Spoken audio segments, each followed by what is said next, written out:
Gloire à Dieu, que le nom de Dieu soit loué. Que le nom de Dieu soit élevé. Et nous sommes là aujourd'hui encore pour lui donner gloire et honneur, car il nous a recommandé de travailler les 6 jours et le 7e jour de lui donner gloire et honneur. Donc c'est pour cela nous l'avons loué et c'est pour cela que nous sommes là cet après-midi et nous avons adoré, nous avons loué et nous allons lire sa parole. On ne peut pas louer sans ne pas manger la nourriture qui est la parole de Dieu. Et nos âmes en ont besoin. C'est pour cela que nous sommes là cet après-midi pour le louer et puis pour l'adorer. Notre thème de cet après-midi, tempête apaisée. Les tempêtes apaisées. Et le texte de base, c'est Évangile selon Marc, chapitre 4, versets 35 à 41. Donc, nous allons demander à Madame Jocelyne de lire la parole de Dieu pour nous, car nous avons eu la chance qu'elle est parmi nous, avec son ami, avec ses enfants, que le nom de Dieu soit élevé et le nom de Dieu soit exalté. Donc, tu vas nous lire Marc chapitre 4, verset 35 à 41. Marc chapitre 4, verset 35 à 41, c'est ça? Oui. Ok. Ce même jour, sur le soir, Jésus leur dit, passons à l'autre bord. Après avoir renvoyé la foule, ils l'amenèrent dans la barque où ils se trouvèrent. Il y avait aussi d'autres barques avec lui. Il se leva un grand tourbillon et les flots se jetèrent dans la barque au point qu'elle se remplira déjà. Et lui, il dormait à la pompe sur le coussin. Il le réveille et lui dire, Maître, ne t'inquiètes-tu pas de ce que nous périssons? S'étant réveillé, il menaça le vent et dit à la mer, Silence, tais-toi. Et le vent cessa, et il y eut un grand calme. Puis il leur dit, Pourquoi avez-vous ainsi peur? Comment avez-vous point de foi? Ils furent saisis d'une grande frayeur et ils se dirent les uns aux autres, quel est donc celui-ci à qui obéissent même le vent et la mer? Gloire à Dieu. La parole de Dieu. Amen. Et ici, nous allons voir 4 types de développement qu'on va développer. Premièrement, nous allons développer les tempêtes sont inévitables dans notre vie, dans la vie chrétienne. On nous a pas dit que si on se convertit, on n'aura pas des tempêtes, on n'aura pas des épreuves. Donc, les tempêtes sont inévitables. Deuxièmement, on va parler la présence de Jésus. De Jésus change tout. Si Jésus est dans ta barque, tout change. Et troisièmement, on va parler la foi contre la peur. Si tu as la foi et tu as peur, c'est pas évident que tu vas être victorieux. Et quatrièmement, on va parler Jésus a l'autorité sur toutes les tempêtes. Sur toutes les tempêtes, Jésus a l'autorité sur toutes les tempêtes. Dans nos vies, nous faisons face à des tempêtes. Des maladies, ce sont des tempêtes. Les difficultés sont des tempêtes. Les problèmes financiers sont des tempêtes. Les persécutions sont des tempêtes. La solitude sont des tempêtes. Les crises sont des tempêtes. Et les problèmes familiaux sont des tempêtes dans notre vie. Même ici, les disciples de Jésus qui étaient à côté même de Jésus ont connu la peur dans la tempête. Eux-mêmes, ils étaient à côté de Jésus. Mais ils avaient peur. Mais présentement, Jésus n'est pas là. Mais physiquement, il est là. Parce que physiquement, c'est dans nos têtes, c'est dans nos pensées. On dit qu'il est à côté de nous, on ne le voit pas. Mais on dit qu'il est là. Parce que nous, on ne parle pas avec le vide. On parle avec celui qui nous a rachetés. Il y a des gens qui veulent être des chrétiens, mais ils ne peuvent pas. Ils ne peuvent pas. C'est pour cela qu'on a dit que si on n'a pas appelé quelqu'un, il peut. Jésus a dit ça. Que si lui n'appelle pas quelqu'un, il ne peut pas venir. Même s'il veut, il ne peut pas. Donc, si les disciples de Jésus, qui étaient à côté de Jésus, ont eu peur, c'est pas nous qui le voyons pas.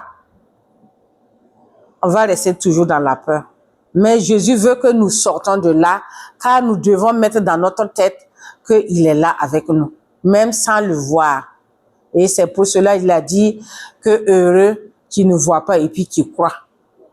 Voilà, c'est ça. Nous, on ne voit pas Jésus, mais on croit.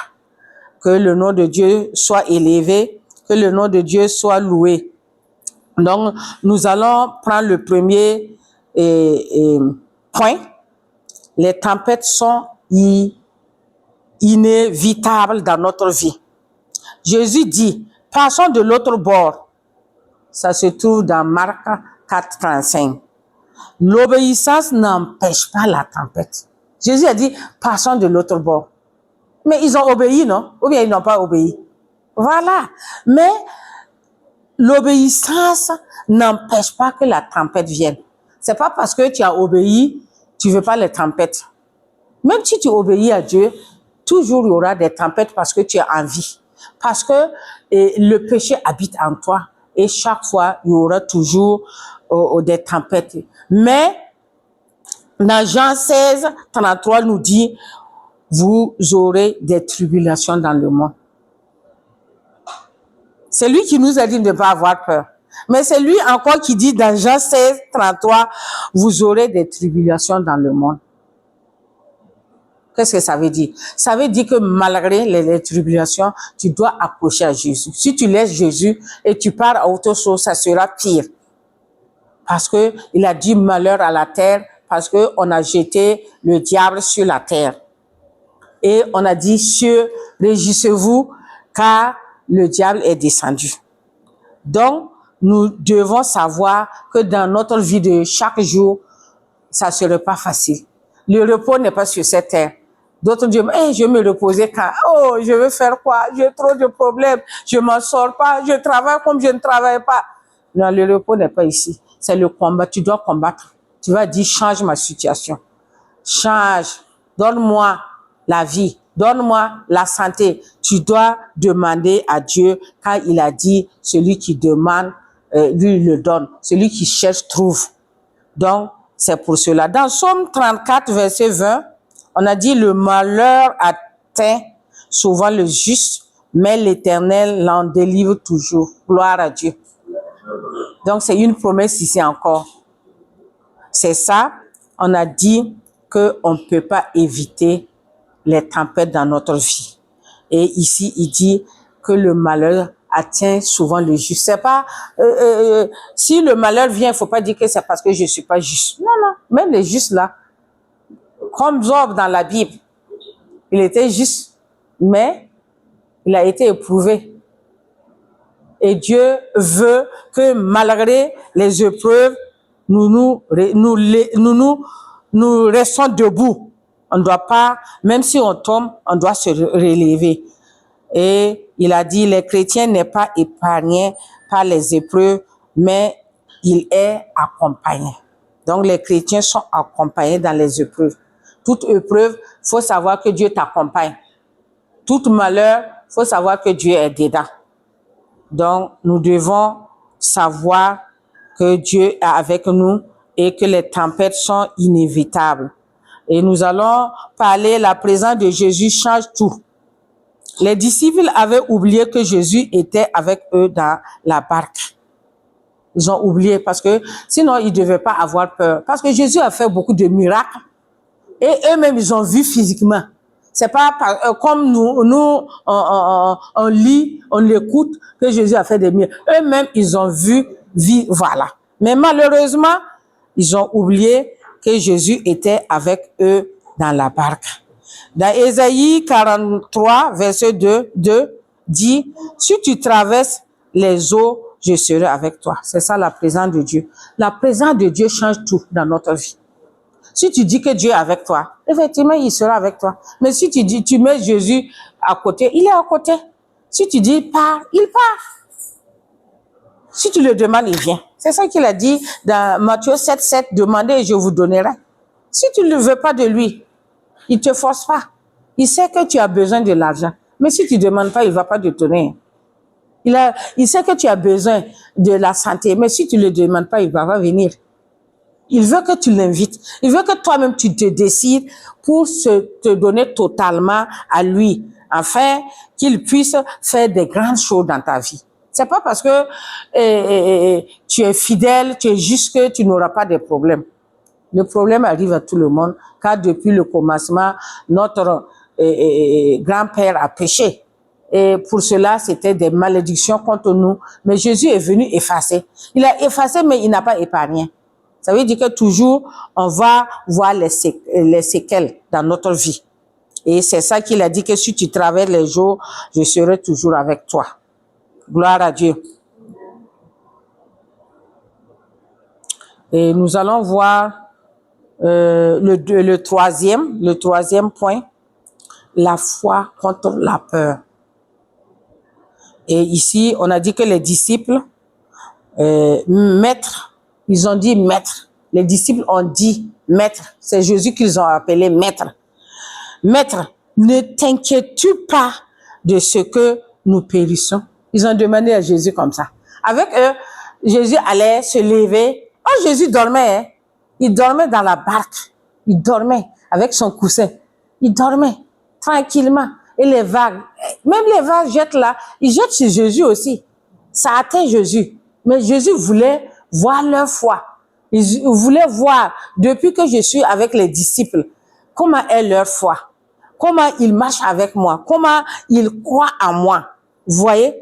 Mais ils ont demandé à Jésus, ne t'inquiètes-tu pas de ce que nous périssons? Jésus s'inquiète. Mais il faut le réveiller. Ou bien? Jésus s'inquiétait. C'est là-bas, tu vois, dans Marc 4:38, là, c'est là-bas, il a dit, ne t'inquiètes-tu pas de ce que nous périssons? Et Jésus même, pourquoi avez-vous peur? C'est ce que Jésus a demandé simplement. Pourquoi avez-vous peur? Je suis à côté. Ou bien? Jésus les a dit pour cela. Pourquoi avez-vous peur? Où est votre foi? Donc, ça veut dire que même Jésus à côté, là, il n'avait pas la foi. C'est pour cela, ces derniers temps-là, les gens sont avec Jésus, ils n'ont pas la foi. Comment, si tu n'as pas la foi, ça peut pas marcher. Il faut avoir la foi que Jésus peut faire, que Jésus guérit, que Jésus transforme, que Jésus peut tout faire. Mais si tu n'as pas la foi, tu vas faire comment? Et Jésus a dit premièrement, pourquoi avez-vous peur? Deuxièmement, il a dit, où est votre foi? Ils n'ont pas de foi. Et présentement, c'est comme ça. Et ces derniers temps, c'est comme ça. Les gens n'ont pas la foi. Ils n'ont pas la foi. C'est l'argent qui compte, c'est moi qui compte, c'est moi qui dois être devant, la jalousie. C'est pour cela qu'il y a beaucoup de meurtres, il y a beaucoup de vols, il y a beaucoup de tueries, il y a beaucoup de viols. Vous voyez? Parce que ils n'ont pas la foi. Il y a un pasteur qui m'avait dit un jour que Madame Marie, les gens n'ont plus la foi. Et les gens n'ont plus la foi. Mais comment ils vont faire, comment ils vont vivre sans la foi? Il faut avoir la foi pour vivre. Il faut avoir la foi. Sans la foi, nul ne peut voir Dieu. C'est ce que la parole de Dieu dit. Sans la foi, nul ne peut voir Dieu. Parce que si tu ne crois pas, toi, tu vas voir Dieu comment? Moi, je crois là. Peut-être si je ferme les yeux, je vois du Jésus déjà parce que je crois. Mais toi, tu ne crois pas là. Tu vas voir Jésus comment? C'est ça que nous devons chaque fois lire la parole et puis comprendre la parole de Dieu. Et nous allons lire dans 2 Timothée, versets 1 à 7. Car Dieu ne nous a pas donné un esprit de timidité, mais de force, d'amour et de sagesse. La peur nous fait douter de l'amour de Dieu. La peur nous fait douter. Quand tu as peur là, tu peux rien faire. C'est pour cela, si nous lisons la Bible là, je pense que c'est 365 fois, Jésus a dit, faut pas avoir peur. Ça veut dire, il dit tous les jours de ne pas avoir peur. Car si tu as peur, tu es dans les doutes. La peur nous fait douter de l'amour de Dieu. Donc, tu manifestes pas l'amour de Dieu. Tu dis que Dieu ne t'aime pas. Parce que tu as peur. Tu as peur d'être égorgé, tu as peur d'être violé. En tout cas, il y a beaucoup de choses dans ce monde qui nous fait peur. Et c'est pour cela que Dieu a dit de ne pas avoir peur.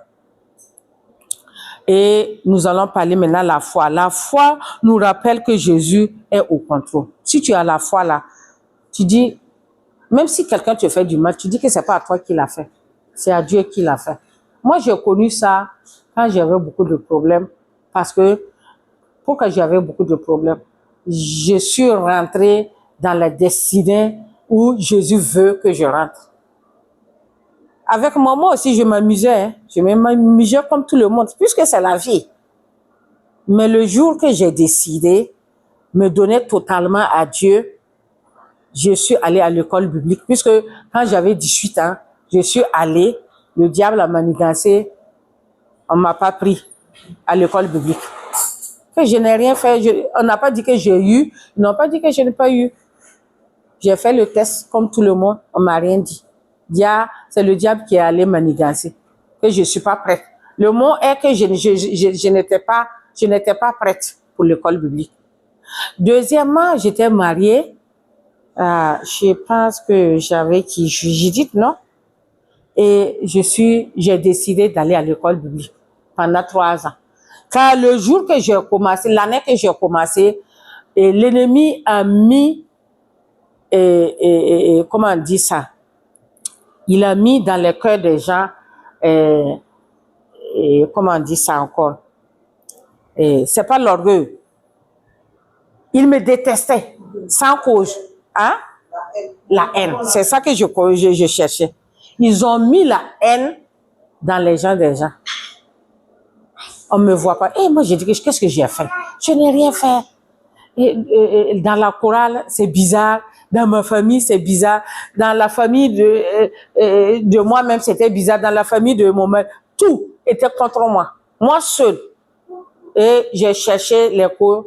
Et il y avait un prophète qui est venu. J'ai dit, faut prier pour moi. Je sais pas ce que j'ai fait, ben. Il dit que non, tu as fait quelque chose. Je dis, qu'est-ce que j'ai fait? Tu es rentré dans ton destinée. Tu es rentré où Dieu voulait que tu rentres depuis ton 18 ans. Tu es rentré là-bas et personne ne peut t'aimer.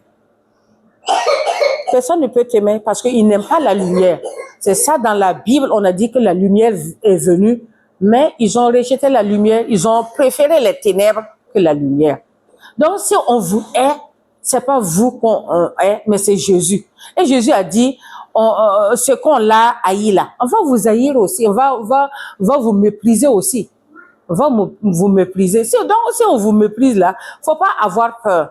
Car vous ne pouvez pas être la lumière et les ténèbres ne peuvent pas cohabiter ensemble. Non, non, c'est pas possible. Si la lumière est là, s'il y avait les ténèbres et puis on allume là, les gens vont fuir. Les boîtes de nuit là, on met des trucs sombres là. Pourquoi ils mettent sombre? Pourquoi ils ne mettent pas la lumière? Parce que les ténèbres sont là-bas. C'est les ténèbres. Donc, ils ne veulent pas la lumière. Que Dieu nous aide et à quitter la peur et avoir la foi, afin que Dieu prenne contrôle de toutes choses dans nos vies. Et quatrièmement, on va parler, Jésus a l'autorité sur les tempêtes. Donc, ce matin, je viens vous dire de ne pas avoir peur dans la tempête, car vous êtes dans la barque avec Jésus. Et Jésus a l'autorité sur toutes choses, toutes choses. On n'a pas dit que Jésus peut ça, il peut pas ça. Toutes choses, parce que Dieu est en lui. Et même si vous regardez dans l'Ancien Testament, quand on avait envoyé l'ange d'aller aider Gideon, il a dit, vous êtes avec nous ou bien vous êtes avec nos ennemis. Il dit que c'est Dieu qui a descendu l'ange d'être devant vous. Mais on a dit quoi? Tu dois pas te prosterner devant cet ange parce que le nom de Jésus est sur l'ange. Et maintenant, le nom de Dieu est sur Jésus. Donc, vous pouvez comprendre ça. On a dit que Jésus parle et la nature obéit. Jésus parle et la nature obéit. Et si vous voulez avoir quelque chose, à midi, pile, vous ouvrez votre Bible et vous lisez dans Psaume 24. Le monde de ténèbres va trembler parce qu'il n'aime pas ce verset. Il n'aime pas ce verset. Donc, on a dit ici, là, Jésus parle et la nature obéit. Et si vous voyez dans Marc 4:35, là, il a dit, tais-toi. C'est qui l'a dit, tais-toi? C'est les vents et les tempêtes. Jésus a dit, tais-toi. Et le vent cessa immédiatement. Même les disciples ont eu peur. Et ils se demandaient qui est cet homme qui parle à la tempête et le vent. Et ils obéissent. Donc, c'est Jésus qui est le maître. C'est Jésus qui peut dire tout. Sans Jésus, on a dit que sans Jésus, nul ne peut voir Dieu. Sans Jésus, nul ne peut voir Dieu. C'est ce qu'il a dit dans la Bible, c'est pas moi qui dis. Hein. C'est la parole de Dieu qui a dit. Et Jésus même a dit, je suis le chemin, la vérité et la vie. Nul ne vient que par moi. Donc, c'est pas nous qui disons, c'est la parole de Dieu et c'est la vérité. C'est la vérité. Si vous voulez savoir que c'est la vérité, il faut deux fois voir les gens qui sont morts et puis revenir, les morts imminentes. Vous allez voir, d'autres ont vu des tunnels, d'autres ont vu des lumières, et d'autres même ont croisé Jésus. D'autres même peuvent décrire même Jésus. Il est dit que Jésus est comme une soleil. Bon, d'autres disent qu'il est bon, c'est pas blanc, mais il est un peu clair avec des cheveux, des blancs. Bon, d'autres décrivent, beaucoup de gens décrivent. Voyez? Donc, si vous écoutez ça, vous allez savoir que vraiment, il y a un Dieu et il y a le paradis et il y a l'enfer. Le paradis, c'est où les gens vont mourir et puis aller se reposer. C'est pas éternellement. Là-bas, c'est le repos des chrétiens. Et l'enfer aussi, c'est le diable qui a créé ça parce que Dieu a dit que les derniers temps, on va le jeter dans les abîmes. Lui aussi, il l'a créé pour lui. Ceux qui ont dit qu'ils suivent Jésus et puis ils ne mettent pas la parole de Dieu en pratique, on les met là-bas et puis on les torture en attendant le jugement de Dieu. Que Dieu nous aide à ne pas aller là-bas. Que Dieu nous aide à attraper Jésus fort, embrasser. C'est Jésus seul notre mari, c'est Jésus seul notre femme. Nous devons l'attraper. Donc, nous allons voir dans Colossiens chapitre 1, verset 16 à 17. On a dit là-bas, tout a été créé par lui et pour lui. Incarnation. Dieu a incarné Jésus. C'est ça que Jésus a dit, c'est pas moi qui fais, c'est mon Père. On a dit, montrez-nous le Père. Tu as dit que c'est le Père qui fait et nous le voyons pas. Mais que si vous me voyez, vous avez vu mon Père? Ah, donc c'est ça que nous ne devons pas jouer avec notre foi. Nous ne devons pas rester dans la tempête pour que le tempête nous amène. Nous devons savoir que Dieu a tout créé et Dieu est à nous. Dans Philippiens chapitre 2, versets 9 à 10, il dit, tout genou fléchira devant Jésus. C'est pour cela que j'ai dit le 4e point là, Jésus a l'autorité sur les tempêtes. Donc ici, on a dit que tout genou fléchira. Même si nous disons aujourd'hui que nous n'allons pas louer Dieu, Dieu peut susciter les pierres de le louer. Il est capable de faire tout. Mais il nous a créés, il nous a aimés le premier. C'est pas nous qui l'avons aimé. C'est lui qui nous a aimés. Il nous a aimés le premier. Et il nous a rachetés d'un grand prix. Le prix qu'il a payé là, un être humain ne peut pas payer cela. Peut-être les premiers chrétiens, eux aussi, ils ont eu à être torturés, mais c'est pas comme Jésus. Jésus nous a rachetés d'un grand prix et nous devons donner notre vie totalement à Jésus-Christ. On ne doit pas laisser donner une partie et puis laisser une partie. Non, car ce n'est plus nous qui vivons, mais c'est Jésus qui vit en nous. Donc c'est ça qu'on a dit, tout genou fléchira devant Jésus-Christ, car il a l'autorité sur les tempêtes. Rien n'est trop grand pour lui, rien n'est trop fort pour lui, rien n'est trop violent pour Jésus. Donc nous devons nous donner totalement à Jésus parce qu'il a l'autorité sur toutes choses. Donc nous allons conclure et je vais dire que la vie chrétienne ne nous épargne pas des tempêtes. C'est pas parce que tu es chrétien que tu n'auras pas des tempêtes. Non, non, non. Mais elle nous donne une assurance. Tu vois le problème? Ça veut dire que la vie chrétienne là nous donne une assurance qu'on va aller vivre avec Jésus parce que on dit qu'on aime Jésus. Donc, ça veut dire que ça nous donne de l'assurance. Par exemple, les autres religions là, est-ce que tu les demandes, est-ce qu'un jour ils verront Jésus? Il dit que peut-être on ne sait pas, on va aller peser. Beaucoup de gens, beaucoup d'autres religions disent que non, Dieu a dit qu'il va peser. Il va mettre la balance comme ça. Si tes bonnes œuvres là, c'est beaucoup, tu vas rentrer au ciel. Mais si c'est petit, or Jésus a dit que c'est pas les œuvres qui nous sauvent. Non, c'est pas les œuvres. Les œuvres ne peuvent pas nous amener. C'est notre intimité avec Dieu. Ton intimité avec Dieu, c'est quoi? C'est la relation avec Dieu. Tu l'as mis à la première place, il est là-bas. Tu l'as mis à la seconde place, il est là-bas. Tu l'as mis derrière, il est là-bas.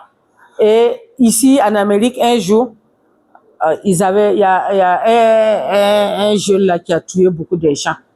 Et il y a comment on les appelle encore, qui a demandé la fille d'un pasteur. Pourquoi Dieu a accepté ça? Il dit que non. Vous avez dit que Dieu de quitter dans vos écoles, dans vos vies. Il est quitté tranquillement. Est-ce que Dieu peut être là-bas? C'est vous qui l'avez cherché. Sinon, dans les écoles avant, on priait avant de faire tout chaud, ici en Amérique. Mais maintenant, là, on ne parle plus de Dieu. On parle de l'homosexualité, femmes et femmes, hommes et femmes, hommes et hommes. Et on parle que même les petits-enfants doivent connaître la sexualité. Ils parlent de ça. Ils ont dit Dieu écarte. Maintenant, si le diable fait son œuvre, vous ne pouvez pas mettre Dieu dedans. Dieu n'est plus dedans. Et je vous demande, conclusion, d'être toujours dans la barque de Jésus. Si vous êtes dans la barque de Jésus, sachez seulement que la tempête ne vous emportera pas. Et si vous êtes toujours dans la barque de Jésus, la peur n'aura pas le dernier mot sur vous. Non, non, non. La peur n'aura pas le dernier mot. Chaque fois, vous allez rejeter la peur. En rentrant dans votre voiture, vous ne devez pas avoir peur. Vous allez dire que c'est Dieu qui va être le chauffeur et ces gens vont vous escorter. Si vous avez eu peur seulement, c'est pas bon pour vous. Parce que le diable veut quelque chose, il veut pas quelque chose de beaucoup, hein. Il veut un peu seulement. Ou bien vous êtes dans la voiture, vous vous bagarrez. Ou bien vous êtes dans la voiture, vous disiez le chauffeur, faut aller ici. Non, non. Tu dors seulement et tu le laisses conduire. Parce que tu sais que c'est Dieu qui est devant. Et que Dieu nous aide à ne pas avoir peur, car dans la barque où nous sommes, la peur n'aura pas le dernier mot. Et si vous êtes toujours dans la barque de Jésus, la calme viendra après la tempête. Même s'il y a la tempête, la calme va venir parce que Jésus a dit, tais-toi. Et le vent a cessé. Que Dieu nous aide et que Dieu nous fortifie. Donc, nous allons prier pour la parole de Dieu et nous allons prier pour nous-mêmes au nom de Jésus. Dieu Tout-Puissant, nous disons merci pour ta parole. Ta parole est oui et amen. Car ta parole est une lame sur nos chantiers. Et Seigneur, et c'est une lampe sur nos pieds et une lumière sur nos chemins, Seigneur. Merci parce que tu nous as dit que nous devons rester dans la barque avec toi. Oh Seigneur, et nous savons que nous sommes dans la barque et nous savons que tu vas détruire toute la peur. Tu vas, oh Seigneur, arrêter ce vent. Oh, qui manigance nos vies chaque jour, qui veut nous détruire, qui veut que nous reculons, mais nous avançons avec foi, nous avançons avec tout cœur, car tu es avec nous. Merci Seigneur, merci parce que tu parles dans les cœurs, tu chantes Seigneur, oh Seigneur, afin que ton nom soit loué. Merci pour ta fidélité, merci pour ton amour, merci pour ta grâce Seigneur. Je remets cette parole en tes mains, afin que tu graves cette parole dans nos vies de chaque jour. Oh Seigneur, que nous pensons à notre vie, qu'on ne se lève pas et que la parole disparaît. Seigneur, que ton onction repose chacun de nous, oh Seigneur, afin que nous puissions continuer le combat, Seigneur. Au nom de Jésus. Amen.